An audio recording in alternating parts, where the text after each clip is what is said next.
Well, 2019 has been a bit of a roller coaster ride for Toronto residents. Worry as the province takes an austere approach to spending. Fear as the city continues to grapple with a growing gun violence problem. And pure joy as our Raptors brought the NBA championship home to the Six. And leading us all the way through it was Mayor John Tory, who joins me live now for our annual year-end update here. Thanks for joining us this morning. Pleasure. First off, you know, we're live at Yorkdale trying to get some donations for the Daily Bread Food Bank. We think about those people who are struggling to just put food on the table, keep roofs over their heads. And we start with affordable housing here. And I know that's been a huge topic this week in particular. Yesterday with the Canada Housing Benefit that was announced. And just want to get your feedback on that, because it sounds like it will be a supplement for some of the sky-high rent that we see here in Toronto. When do you think that will take place, and when can Toronto residents really start to apply for this? Well, the spring. I mean, they're going to be able to get this in the spring. And here's the great thing about a housing benefit like that is that it's going to put cash into people's hands, and that you can do reasonably quickly compared to the other parts of the housing plan that we just passed at City Council, which involve building new buildings. That obviously takes 2 years, 3 years. The first projects under the housing plan will be completed in 2022, but it doesn't help you if you're today having an affordability crisis in your life where you just can't find an apartment at all. The housing benefit going to certain groups, thousands of people in Toronto as a result of this announcement, and I thank the federal and provincial governments for doing it, will actually put money into people's hands to allow them to perhaps take on an apartment they might otherwise not have been able to take on. So it effectively subsidizes your rent, and I think that's another way, one of the many ways in which we're going to try to make the city more affordable, but those will be available starting in the spring. Right, and for the housing TO plan that you just mentioned, this 10-year plan, plan of action for Toronto when it comes to affordable housing. First off, it's costing $23 billion, and I know that you were saying earlier this week that you still have to get other levels of government on board. Where do you stand right now trying to get that funding? Well, yes, actually the announcement this past week was a good beginning. It is part of the money, because we've said over the period of the 10 years we're going to help 31,000 people with a rent supplement, a rent allowance like the program announced yesterday. So several thousand people will be part of that 31,000. What we now need them to do, and there are some arrangements they have set aside for money already to, for example, build supportive housing and staff it. I mean, supportive housing for people with, say, mental illness is not so much about the bricks and mortar, but it's about the staff that actually counsel or otherwise provide support for people so that they can live on their own and not be in a shelter or not be on the street. So that I'm going to have to advocate to them, and I took the opportunity yesterday at the announcement of the housing allowance to say, I don't want to seem like I'm lacking in gratitude for what you're doing today, but there is much, much more to be done. This is the fastest growing city in North America. It's the biggest city by far in Canada.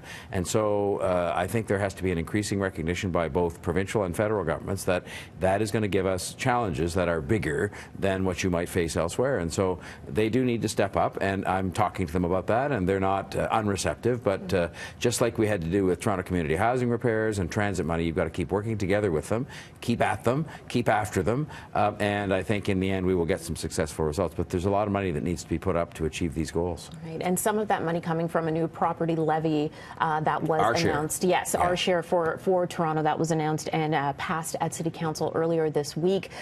Some people calling, even though it's a levy, calling it really a tax increase and saying that you're going against what you campaigned on, which was no property tax increases. What do you say to that? Well, first of all, the campaign commitment that I made was a property tax increase at the rate of inflation or below, not no tax increase. But I was fairly clear. But again, I don't want to quibble about it, because in the end, you know, money coming out of people's pockets, they can call it what they want. I mean, if people want to say it's a tax increase, it is an increase in the taxes people are paying. What we've tried to do is to separate very clearly as between a tax increase that is applied to finance the operating budget, police, fire, parks, roads, and all the things we do every day, and one that is clearly going to go only to these long-term big projects, transit and housing in particular.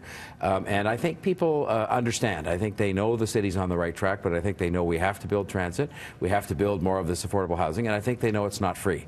And so I think that they would trust me and the council, but trust me to show the leadership to say, all right, how are we going to pay for it? And there are very limited options. We tried road tolls. The provincial government said no. They then said they would replace the road tolls with some gasoline tax money. The government of the day canceled that. So we had to move because, to me, the option of just saying, well, sorry, we can't afford to build the affordable housing, we can't afford to build the transit, we don't have any money, was not on the table.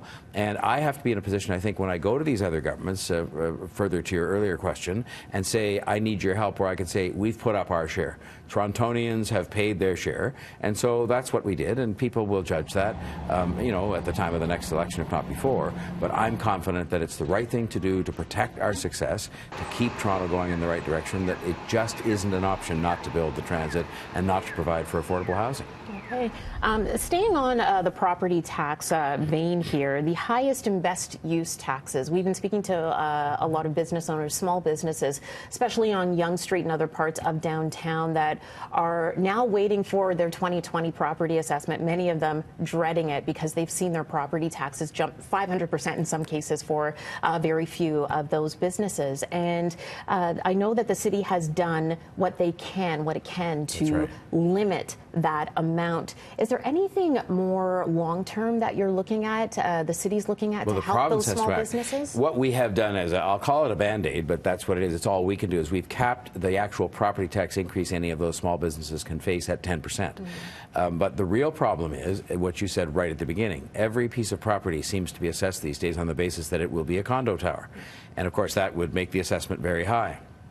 The fact is, not every piece of property is going to be a condo tower. In fact, we must make sure that's not the case. And we must make sure there's still a place for smaller businesses and smaller landlords to continue to exist. So the province has to change the assessment system so that every piece of property is not potentially assessed as a condo site, and create a class of assessment that would say this is going to be a site that is going to be different. It is going to be a lower rise, smaller business, whatever kind of piece of property. And I've written to them formally so that it's in writing that we want them to do that. They haven't said no, but like a lot of things in government, if I have a New Year's resolution, it's to try and speed up the process with which everything works, because these letters go into kind of a black hole. Yep. They don't say no. If they said no, I'd feel happier because I'd know, okay, that option's not on the table. But it is on the table. I think they support, the province does, small business. So that is a real problem. And you cannot have a city, as much as we're very happy about the booming growth that's going on here and the confidence that represents, that is entirely consistent of condo towers and office towers. So we have put our oar in on that and just said we need to do this both to protect business and to accept the reality that the city cannot be entirely high-rise buildings. You talk about the city growing and, of course, the traffic out there, people taking transit and having to pay a little bit more, likely come March of 2020. We've already seen a TTC fare hike this past April of 10 cents for most of the fares, as well as $5 in April and another $5 again, which will come up in March 20th. So people over the last less than a year, really, paying a lot more than they were for the TTC. But we know that this money is being raised, of course, in some cases just to maintain what we have. What do you say to people who say, I can't deal with anymore, and having to deal with that plus the fare evasion that's we've tried to deal with that in terms of the affordability of it, especially for people with the lowest of incomes, in that we have, for the first time in the city's history ever, in the last 2 years, phased in the introduction of a low-income fare pass, so that first starting with people on social assistance, and then last year people who are getting childcare subsidies, and now this year we begin the task of introducing it for lower income people generally. So it's meant to say, well, we understand for some people it's a real struggle. Secondly, we're using the money to improve service, so that there's 5 bus routes, for example, that carry 160,000 people a day in total. We're going to be augmenting that service. The money's going to be used to hire 120 new bus drivers, because for every service improvement you make, you have to have people to drive the buses. So we're doing all kinds of things like that to try and make the service more reliable and better. But I understand the fact it's not easy. We've also introduced, over the time I've been mayor, kids ride free 12 and under. We've introduced the hop-on, hop-off transfer, for example, when you can get on and off the system in a 2-hour period, which you couldn't do before. This amounts to something that saves a lot of people a lot of money. So while I'm not diminishing the fact that the fare has gone up 10 cents, at the same time we've also said, well, in that 2-hour window you can get on and off, whereas before you used to have to pay 2 or 3 times if you went to do, pick up the kids and then do an errand and go to the library. So there are things we're trying to do to make it more affordable, but the fact is much of the cost here is going to the drivers and the people who keep the system safe and operating properly. Much of it goes to pay for a pay pay increase, that's inflation, but that amounts to a lot of money. And so I would just say we're going to make every effort to make sure, certainly for the people that are struggling the most, that we make available some help for them, but we have to keep improving the service, and that costs money. And the real answer in the end is what used to happen 15, 20 years ago. The province of Ontario used to make a significant contribution to the operation of the TTC. They stopped doing that about 15 years ago. They should start again. This is the economic engine of the country. 15% almost of the rides on the TTC are taken by people who live in 905 and contribute nothing to the operating cost of the TTC through their taxes. They pay their fare, but they don't contribute, and I think that's wrong.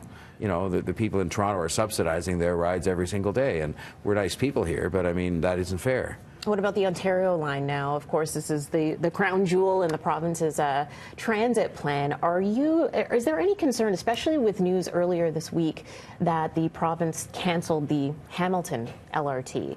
I know it was promised by the previous Liberal government, but is there concern about the Ontario line actually coming to fruition? Well, here's the difference. The Ontario line was conceived of by the current government, by Premier Ford and his colleagues.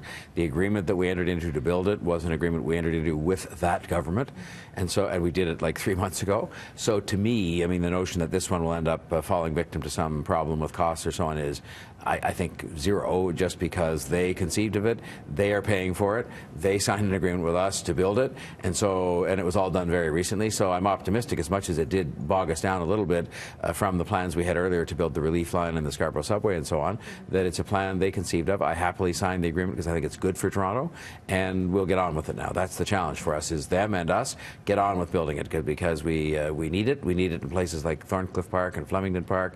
We need it all the way down to provide relief for the Yonge Street subway, which is overcrowded, so we're going to get on with it. Okay, and speaking of talking to the province and signing those deals, we know that with Queen's Park there was a bit of a tense relationship in the beginning. Since the federal election, it seems that the government has been trying to strike a new tone of sorts. Has your relationship with the Premier, have you seen any changes at all? Well, yes, I have. I mean, because in the first period of his time in office, and it may well be just something where he was settling in, but we were getting all these, I've described them as emails at midnight saying a policy's changed, we're cutting something, we're canceling something, there was no consultation, no discussion, no nothing. And this is with the biggest city in the country, and something that admittedly everybody says is the economic engine of Ontario. Now it is much, much better. I mean, the ministers are coming and consulting in advance. The Premier himself is in touch with me about these different things. We talk about things in advance. That doesn't mean, look, if the occasion arises where I have to fight again, I will fight, because my job is to fight for Toronto and make sure that it gets what it needs and that things are not cut unilaterally. But I would say there's been a big improvement in the degree to which they communicate, that they realize we're partners in getting things done together on things like childcare. I mean, I was talking to the Premier recently about childcare and just saying, look, it's fine to sort of, on some, our accountant's desk, cross out a line that has to do with childcare.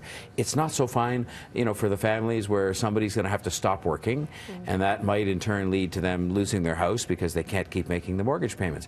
And so, we'll talk, but at least we're talking about these issues now as opposed to reacting to some cut that comes in an email. So we'll keep doing that. That's my job, is to both work together but also to stand up for Toronto, and I won't hesitate in 2020 or any other time to do that. One thing you'll need the province's, I guess, agreement with is your handgun ban. It's something that you have been very firm on wanting it for the city, but in order for Toronto to take action, you will need the province to agree in some way. Do you have any confidence that may happen? Well, current indications would suggest that'll be a difficult challenge. Now, the federal law allowing us to do anything has not yet been introduced by the newly elected government. But I would just say this to you, we need to do some things. The status quo is not satisfactory in terms of the shootings that are going on and so on. The number of homicides is actually down this year quite a bit, but the number of shootings is up.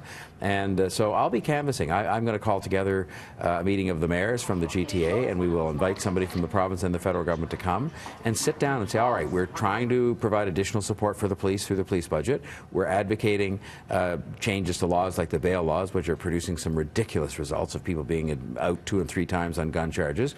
And we're going to be be allocating increased investment to kids and families to help address the root causes of crime. But if people have other ideas, if they think we can work together better as governments to address what I think is a serious problem, then we will. And the gun thing, there's no question the supply of guns, however you try and attack it, is a big problem. There are too many guns on our street. I've asked the question many times, why does anybody who lives in the city of Toronto need a handgun? And I never really get a satisfactory answer to that. So we'll have to work at that, but it does require all the governments to cooperate to cut the supply of guns, which is, I think, almost job one in terms of cutting down on these shootings. All right. I want to quickly get to Vision Zero. Yep. I know that, of course, you're aiming to bring that number down to zero of fatal collisions out on our streets. Unfortunately, right now, we're up to 60 at least when it comes to fatal collisions in Toronto. Do you think something needs to be changed with Vision Zero? I know that photo radar has been brought back to certain areas, but what else needs to be done? Well, I think we're doing a whole host of things. You mentioned photo radar is something just in the last week we began to implement. We've doubled the number of red light cameras. We've made hundreds of speed limit changes. We're changing the configuration of roads across the city to, cause people to be more careful. But I think the fundamental thing, Tammy, hasn't changed that we have to do, which is to get people to change their own behavior. Photo radar will help, but we've got to get people to change their behavior. People are driving too fast. They're not looking out for the other person. And that is something that only people can do. But I think the program has the necessary elements now that if we can combine all this better enforcement with people changing their behavior, and we've made big progress on the serious injuries this year, it's just the fatalities have been unacceptably high. I mean, any number above zero is unacceptably high, but they've been unacceptably high. And I just think we're going to have to really keep at it in 2020. But we've really got to count on people to slow down, stop the distracted driving. And the onus does rest principally on car drivers. That's the way it is. I mean, people are in these big, powerful vehicles, and everybody else, pedestrians and cyclists, are more vulnerable. All right. Last thing we want to get to here is the Raptors win. Some happy news over. I was going to say we're getting to, that was the obviously the highlight of the year. You know why? Not just because we won a championship, that was great, but when you saw how much it brought people together in the city, and I was in Jurassic Park almost every game. And the people who were there were people, some of them weren't even basketball fans. They were just people having a good time, loving life in Toronto. Right. And, I thought it was fantastic. You definitely thought it was fantastic. And we'll listen to just a little clip here. This is the best team. These are the best fans. This is the greatest city. Oh, my God, it's incredible. What a finish. To be repeated. To be repeated, right? Right, We'll do it? exactly. Okay. And then the Leafs. All right. Yeah, okay. That'll be even bigger if possible. We'll see. Okay, All right. Thank you again, Mayor Tory, for joining us much. for this year-end interview. We're going to send things over to Dee now at Yorkdale. Dee.